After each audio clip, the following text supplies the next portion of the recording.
Well, welcome back to Witch's Hill. I'm Pat. And I'm Tim. And we're here today with a very special interview with two highly reputable paranormal investigators, Mike Risksecker and Shana Wankel. Welcome to the show, guys. No, thanks for having us. Happy to be here. Now, Mike is a ghostorian and a historical paranormal author, and Shana is from the Society of the Haunted. And we asked around from many of our fans if they had questions for you. And in front of us, we have about 20. About 21 questions. All right. Yeah. So just kicking it right off. It says that you guys are in Illinois, correct? Yeah. Right. All right. And you guys had spent some time around Alton, Illinois. Yes. Yeah, quite a bit. Yeah.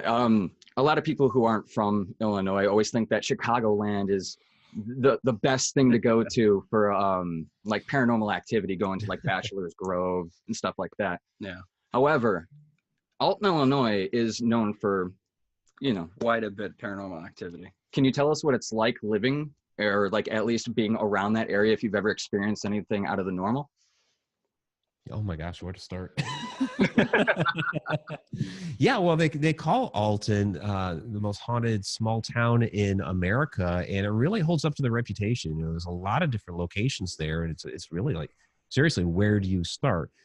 From Mineral Springs Hotel to Milton School to McPike Mansion, the old wall. There's all kinds of places around there. First Unitarian Church. So our favorite place is Mineral Springs, and we've really grown attached to that location. A number of different experiences that we've had there. Shana in particular has really become attached to who we've been calling Molly up there. So I don't know if you want to talk a little bit about that. Oh, Molly. Yeah.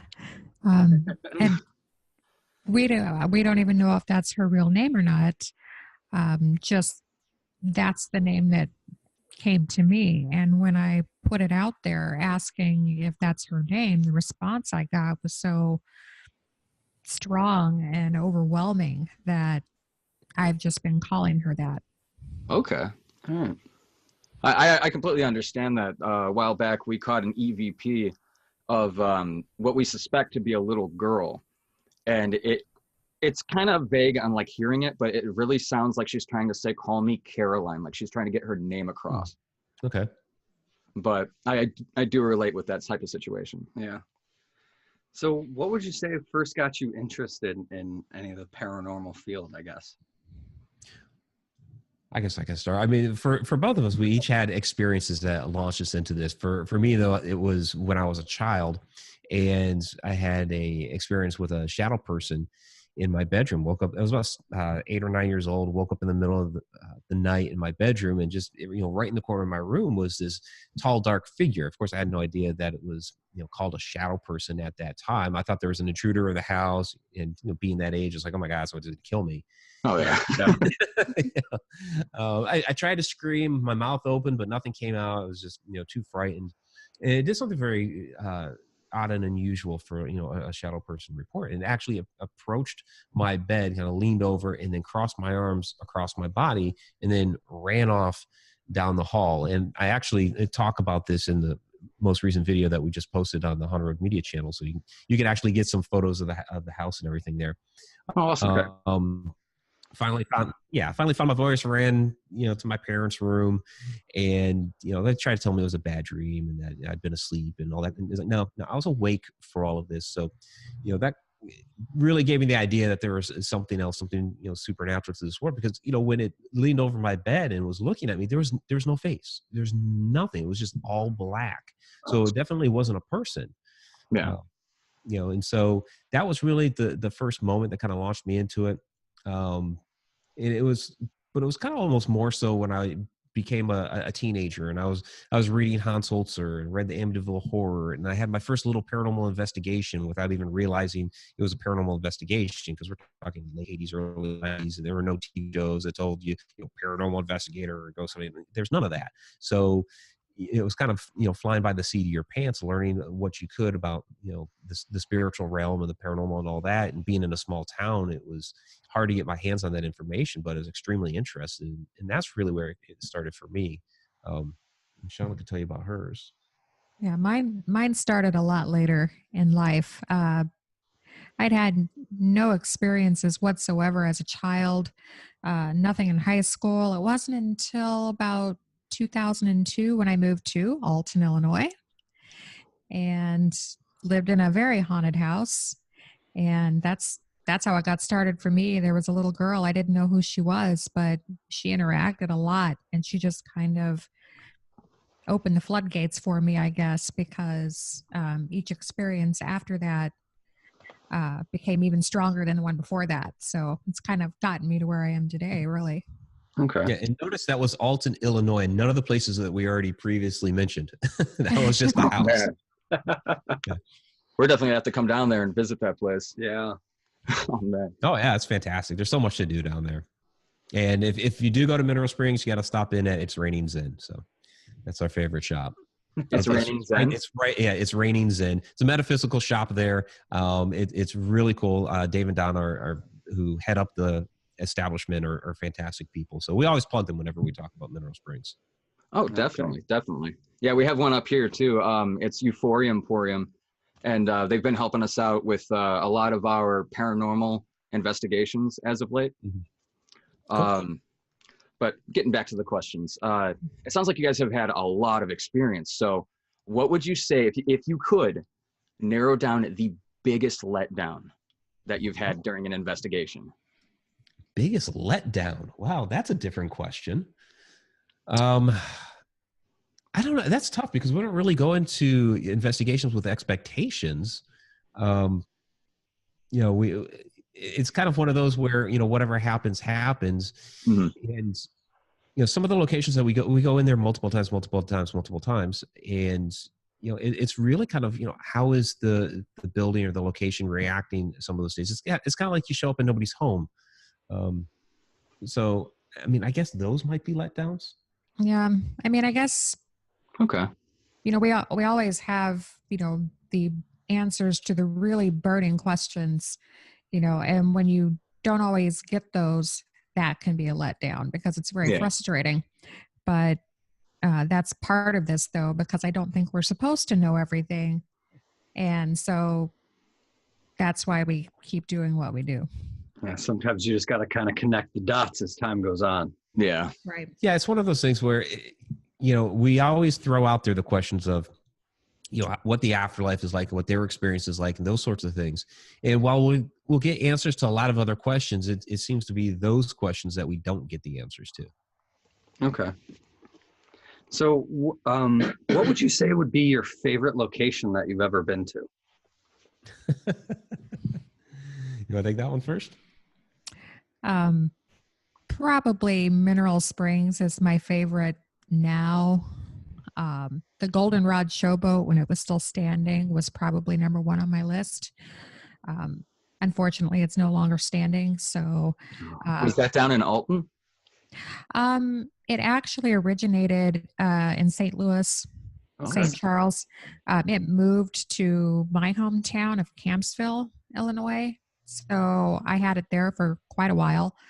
And the plan was to move it back, but fate was not in the cards for that one. So Arson fire, what was it, a year and a half ago? Yeah, which is sad.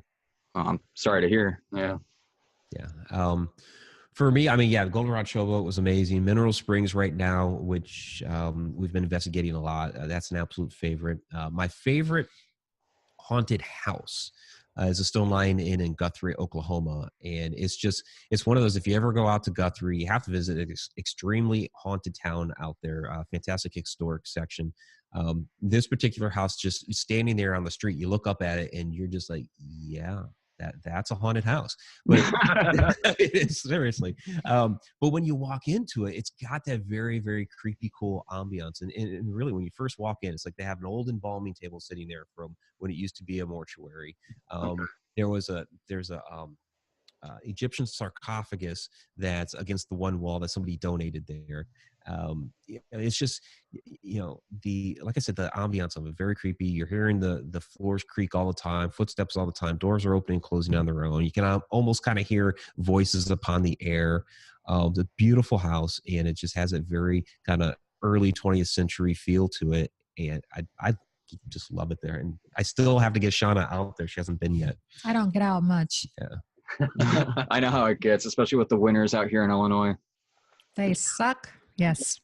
They're so bad. And there's nothing to show for it either. No.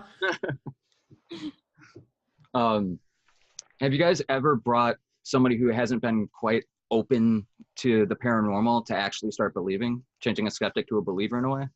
Oh, yeah. Yeah. Oh, definitely. Yeah. I mean, and sometimes it's tough, but you know, even like with my parents this year have opened up a little bit, you know, and that's, you know, they never believed in ghosts sort of thing. I mean, my dad still claims to not to, but you know, just like, you know, with my mom, she was always a little bit more open to it, but would stay guarded. And I think maybe after having done this for so many years now, they came out and saw me speak last year. You know, now my mom is like, you know, and this was just like a few weeks ago or a little bit less than a month ago. She's just to let you know, I do believe in this stuff. And then she was like, and my dad was asleep at the time. He was like, and she said, well, your dad does too, even though he'll never admit it. I'm like, okay. So, but I think it's been years of just me doing this, and you know, they read my books and all that. So I think that's kind of helped them to kind of open up a little bit more. So my sister, on the other hand, she never will. I feel like it's always kind of more of a personal kind of thing, you know, and certain things might convince certain people, but not others. Yeah. Yeah, and you know, you're always going to have those people that are on the polar sides of it. There's always going to be the people that are, you know, will never ever believe. I mean, a ghost could be standing there right in front of them, and they'll be like, "No, there's some other explanation for it," you know. And then you'll have the person on the other end that no matter what in the world it is, they're always going to believe it's a ghost. You know, even if it's like blatantly, yet that was a pipe banging against the wall or something. You know, it's the people in the middle that you kind of. I don't want to necessarily say try to convince, but that are like, you'll have a better chance of trying to, you know, get them over your side and say, look, this stuff really does happen. And if you have had an experience, and this is what really, you know, kind of drives me, is those people that have had experiences that are way too guarded to, you know, try to say anything because of, you know, the culture that we've had for so many years, where if you admitted to hearing or seeing something, they were going to, you know, lock you up and throw away the key. Yeah. And our culture isn't like that so much anymore. So you try to, you know, put it out there and be like, it's okay. You can admit it, you know. And we've had a lot of people that have said, you know, thank you for helping me realize I'm not crazy. And so that's really been something heartwarming in doing all of this. Yeah. Oh, yeah. Especially when, like, I've had my share cases of, like, thinking that I'm just going completely insane. Like, I've heard things like tapping on the walls, and I'm just watching, like, go around. But then next thing you know, I'm seeing the same person sitting next to me watching it. And so I'll point it out to them, like, did you hear that? And then it just kind of unravels from there, and you start noticing things together. And if you can't explain it, it's just like, all right, well, what can you chalk it up to be? Right. Yeah. So what would you say has been your best piece of evidence that you guys have gathered? Ooh. That's a good question, because we've had a lot of interesting things. Some of my best stuff was not captured on video, of course. But we've had some pretty cool, actually, some of my coolest captures or experiences was tied into a skeptic situation, and he is definitely no longer a skeptic. So there was no video evidence of that, of course, and I wish there was, because it was very compelling. It was the stuff that scary movies are made of. So you're talking about when the bookcase was thrown across the room? Yeah. Yeah. Oh, yeah, I think that would convince just about anyone. He was the last one out of the building. That I was the first one. I felt like hell was about to break. I can say hell on here, right? Oh yeah. I can do that. Okay. It's their show, not ours. You can drop Right, F-bomb on right. ours. I mean, I don't know. Yeah, I was the first one out of the building because I sensed that something was going to go down. So I was first one out. He was the last one out of the building. And he exited the doorway just seconds before this bookcase came flying across the room and smacked into the doorway, and the door shut behind us. I mean, He's running around the parking lot, the building. What do I do? Where do I go? What did I just see? You know? Oh man. Yeah, he was done for the night. It's pretty good. I wish I was there for that one. Yeah, Just to see that. But as far as stuff that we've actually captured, a good video to go check out is our stuff on the Campsville grade school videos, or like our haunted school compilation video that shows the evidence. Yeah, that school in particular, we got like all kinds of disembodied footsteps there, which is more of a residual haunt. But we did get an apparition down at the bottom of the stairs, and when we tried to debunk it and set this whole situation up again on another day, there's a pebble that was thrown across the ground during that. We also captured a shadow person on video at that location as well. So that one, we got a lot of great captures at. Oh, that is awesome. Yeah, whenever you capture like a shadow figure, it's always unnerving, at least to me. Like no matter where it is, it's just something about them just completely unsettling. Yeah, they're not all that bad. You know, I mean, to me, they're just like people. You have some good ones, some bad ones, and so yeah, there's some nasty and nefarious reports about shadow people, but other ones where they're just kind of checking you out. I mean, my first experience, that was really profound was with a shadow person. But even though the thing touched me, across my arms, across my body, and all that stuff, as an adult now, going back and thinking about it, it's like it didn't actually hurt me. Yeah. And a lot of the other ones, I've walked into the room and I see this thing go darting across, and it was like I scared it. Yes. So, I don't think they're all bad like some people try to make them out to be. I completely agree. Like maybe they're just a little more curious, just as much as we are. Yeah. Yeah, maybe they're viewing us like a ghost or some type of other spirit that they don't understand. Yeah, there really could be, and I've put that out there that maybe that shadow person, when I walked into, it was a kitchen at a restaurant, that maybe they saw me as the ghost.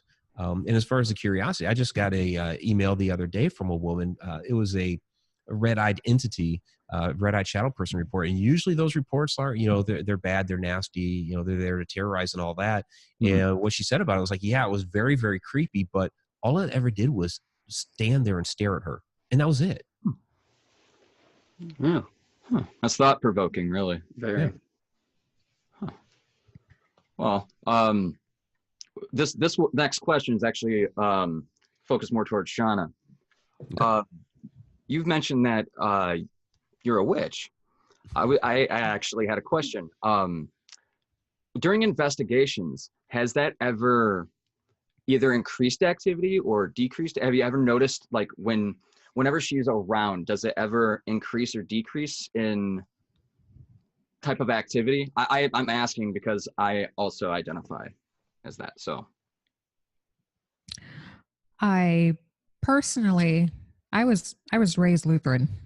okay. So, and then somewhere along the way, I had more questions than there were answers for.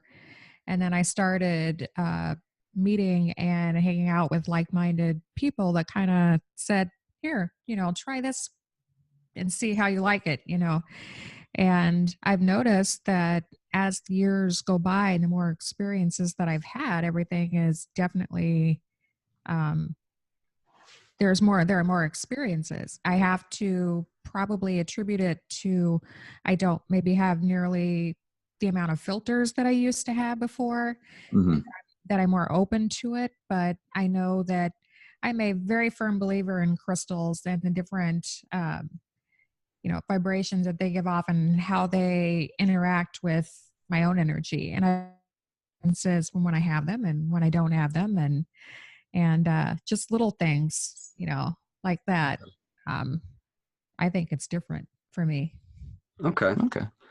Now, aside from just using crystals, have you ever used any type of magic during an investigation? I don't really do any type of spell work or anything during an investigation. Not to say that I've never, done it, but I don't do it now. So, it just, knowing what I know now compared to what I knew then, it's, you definitely want to be careful what you ask for. Yeah. You do stuff like after the fact for different various reasons. So, yeah. perhaps protection, maybe a cleansing or something like that. Yeah. Yeah, definitely. And same with crystals, or same with whatever type of symbol that you're using or the words that you're putting out there. It is definitely all about intent. So Mhm. if you aren't careful with what you put out there, then what you get back might be more than you bargained for. Completely agree. We've had our fair share of that. Oh, good. Now this next question is focused on Mike. Okay. Now, with you being an author and a writer, do you have a preference on what you like to write about more, either fiction or nonfiction? That's an excellent question. I get that one quite a bit, and it's really, I mean, it just depends on my mood. I mean, because I started off when I was a kid. I've been writing since I was 7 years old, and so I was writing a lot of detective fiction back then because I really liked. At 7 years old, I really liked the Encyclopedia Brown books and trying to solve those little mysteries, and so I was trying to write my own. But I also wrote little ghost stories, and I also wrote, if you can imagine, at 7 years old, some historic fiction. That's So I've always impressive. been, thanks. So I always liked being creative and creating my own little stories and that sort of thing. But what I really enjoy about the nonfiction is it really goes hand in hand with the research that we do and diving into this old history and uncovering these stories that have been lost to time. That's been a real thrill when we come across a piece of information that is like, oh my God, nobody knows about this. Or like Shana discovered some old newspaper articles and ghost stories from like 100 years ago, 150 years ago that we just recently did a project here with Alton on some old ghost stories from down there. And so doing the research for that, and all that's going to become a book. I had to write those scripts and all that stuff. So that's real. It's kind of part of that mystery writing again, but instead of being fictional mystery writing, now it's nonfiction history writing, which is actually really cool. And since I have all the, shadow people experiences, I'm writing a book on shadow people as well. So that's been, That's cool. yeah, that's been really cool as far as like, okay, here's my experiences. Here's experiences that, people have shared with me over the years, and, kind of giving the nuts and bolts as to what are, here's some different theories, that sort of thing. So, I mean, I could talk about writing all day because we have the Encounter series, which is not just me, but that's other people who have had experiences as well. It kind of goes back to that whole, sharing of experiences and letting people know that, hey, you're not alone. There's other people that have had these experiences, and they may not be able to relate always to mine, but maybe to some other people's they could relate to. And so I just love to write. That's awesome. That was really awesome. Can't wait to hear about or read the Shadow Person book, though. Yeah, that does sound. I really want to check that one. Yeah, definitely. Yeah, goal is to have that out this year. So I mean, I'm still in the process of writing, so I haven't even gotten to actually publishing it yet. But hopefully in time. I always try to get something out for Halloween, so that's the goal. Yep. Now, as you're going through some of the more historical side of these like ghost stories, has there been one that you just kind of pick out as like one of your favorites? There's a lot. What's your favorite? Or should I go first? God. So what I like, kind of, like I was saying, finding those stories that had been lost to time. One that I haven't talked about it for a while, but I used to talk about it all the time, was one that I included in my book, Ghost of Maryland, where, it was this little one-liner that I came across on the website that was at Mount Airy Plantation.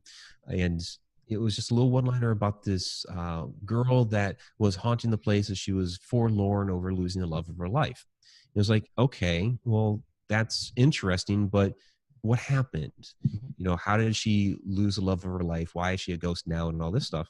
And so that was a lot of reach in trying to dig up, okay, who was she? And I actually found her story in an old book from the early 1900s. And it wasn't a book on ghost stories or even really family history. It was a book on old colonial mansions. And so I found, history on this mansion back in Maryland. And within it, it had a couple of paragraphs on this girl named Ariana Calvert who was in love with this young man in the area that her father did not approve of. And, he forbade her from seeing him. And so she would sneak off and, go see him anyway. And so the father sent her away to go live with her sisters in Annapolis and just said, you are not allowed to see this boy. And so she became very, very, very depressed. And her sisters are trying to help her out, find her new suitors to marry her and all that stuff. She wanted nothing to do with these guys. And so she became very, very ill from her depression. Wow. So much so to the fact that it was pretty much going to kill her. Her father passed away. Her mother invited her back to the house and said, okay, well, I'll let you see the boy. But by then he was already off doing his own thing. It was too late. And Ariana died basically of a broken heart. Ooh. All that from a little one-liner, Yeah. So, to me, it's a thrill to be able to find stories like that. Yeah, it's a true treasure find. Yeah, it's very sad and heartbreaking, but still, it's that's her story that was lost to time now being retold today, and now she can be remembered properly. This question actually isn't written down, but this just popped into my head. With you being able to finally tell her story, do you think that may have put her to true rest, not having to be stuck here thinking about certain things, maybe she unfinished business? I would like to think so. There's no way to really know unless you go back there and see if she's still around and try to ask her. And I haven't been back to the house since then. So that would be great to follow up on. Yeah. Okay. During all these investigations, do you have a main goal that you would like to try to accomplish, whether it be just finding the evidence to support the paranormal, or possibly just releasing certain spirits to be at true rest, or what have you? Can you want to take it? Yeah. Well, I mean, it's always been more than just finding evidence to support paranormal activity exists. And it's always a great thing, when you do that. But all of these hauntings have real people attached to them. And those people are still people now. They're just in a different form. So I think that giving them a voice back, there's a lot of these spirits that are just like, somebody noticed me, and somebody does. They put down the bells and whistles stuff and just put themselves out there, just talk and say, hey, I'm here. If there's anybody here, what do you want to say? The floor is yours. Whatever you want to say, talk to me. I'm listening. And you'll be surprised the activity that you get sometimes. But sometimes you get answers to questions. A lot of the times you do not. But, you still make a connection. And if you've made a connection with somebody, whenever you come back, they may recognize you by name. They may recognize who you are, and you may very well see them. That's the most exciting part about it for me, is because I'm always looking for answers, but I don't always get them, but I still like that connection.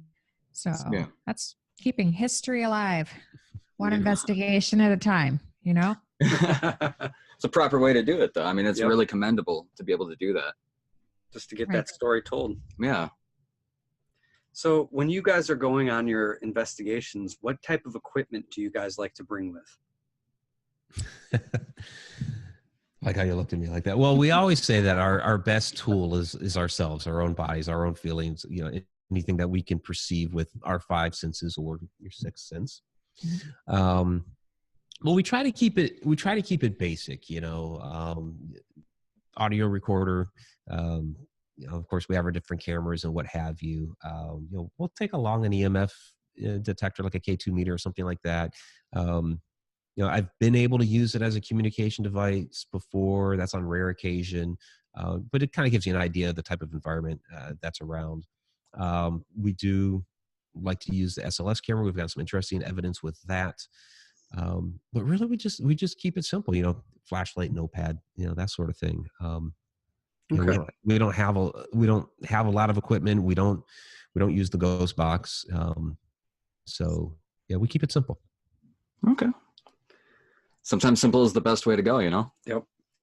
Hey, not carrying around all that stuff that like we had before. Oh my God. It can be a lot. It can be a lot. And, you kind of, you test different things out. I have a UV flashlight that, for a while people were thinking, well, maybe the regular flashlight is scaring off the spirits and, a different wavelength will work better. So you try that. Didn't really work out. Or even some people are moving away from the IR lights. They spend so much time setting up, all these different cameras all over the place and running all this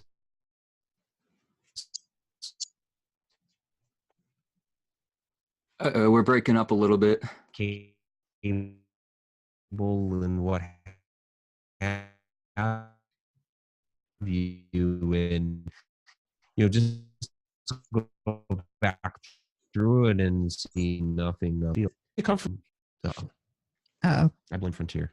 Okay. I blame our internet provider. Yeah. Okay. We're It back. happens. Frontier is terrible. Oh, I've heard about Frontier. Yeah. Yeah, they're terrible Yeah, they're legendary. for all the wrong reasons. Yeah. Oh man. Well, is there any specific thing like an equipment that you just refuse to use? That'd be the Ghost Box. Ghost box. Yeah. Yeah. Ghost app.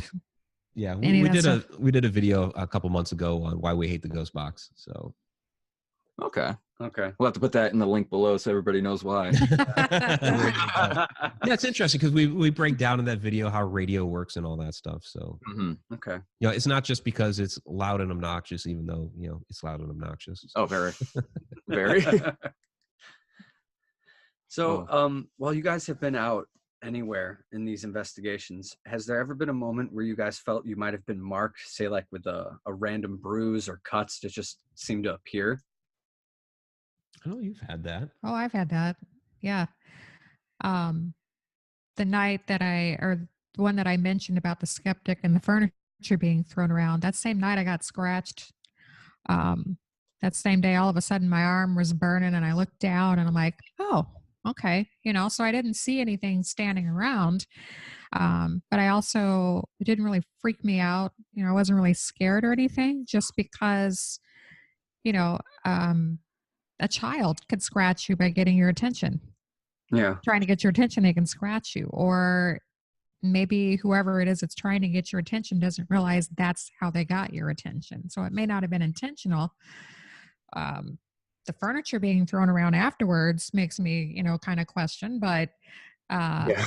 yeah, I mean, it's I really never chalk anything up to anything demonic or anything to be scared of except spiders.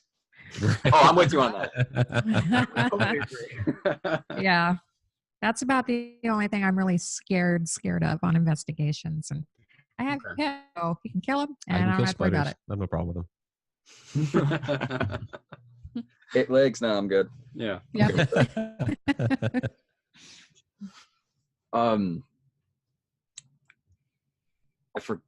Wait, where was it? Where are we? 15. 15. Oh, okay. So, yeah, I was wording it completely different than how that was written.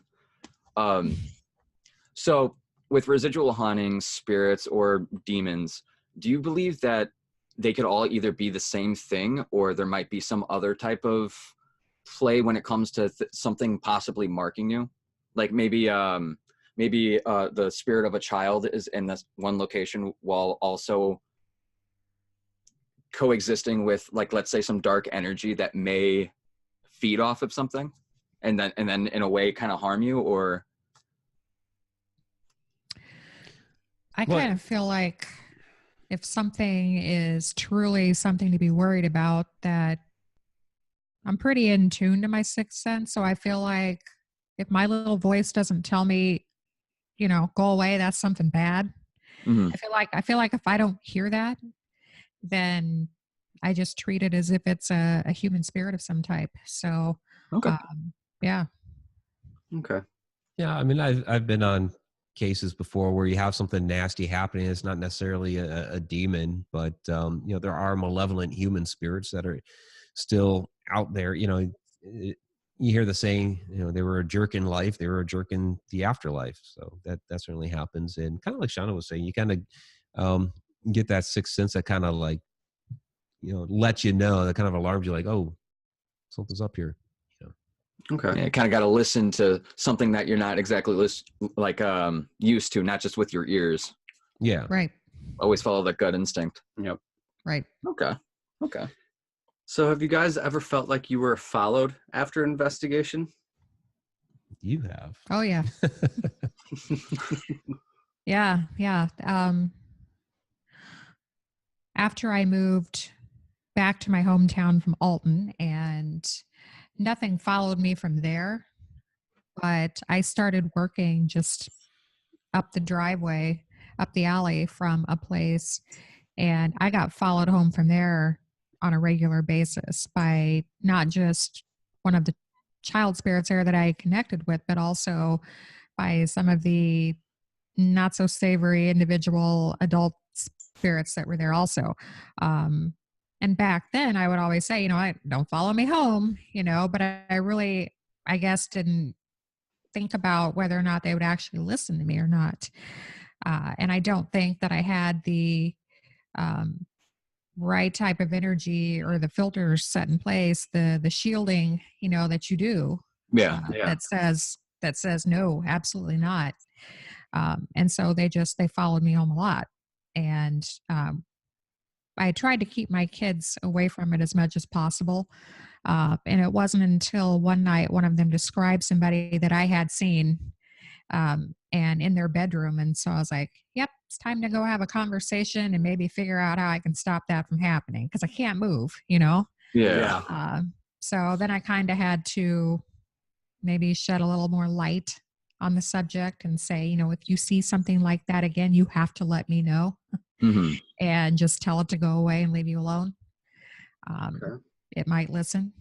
You don't know. Now, stuff doesn't really follow me so much here, like human spirits per se, but a lot of it is internal. Like I hear voices, but I don't need medicine for it, kind of thing, I completely understand. Yeah. Right.